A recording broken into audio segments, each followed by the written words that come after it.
And welcome to the channel. Today I'm going to show you how you can install 2 WhatsApp applications on your SONY Xperia XA2. So in the first step, open the Play Store, then go to the search bar and look for the WhatsApp, but not for the normal WhatsApp, look for the WhatsApp Business. Install that one, and by this quick way, we have 2 WhatsApp applications on one phone.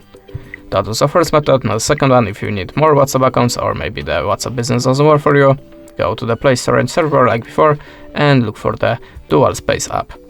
Choose one of them. I'm always using the 2 accounts app, so we can tap on the Agree and Continue now. And allow permissions. Now click on this WhatsApp and whole process running automatically, and now we are creating the next WhatsApp application on our phone.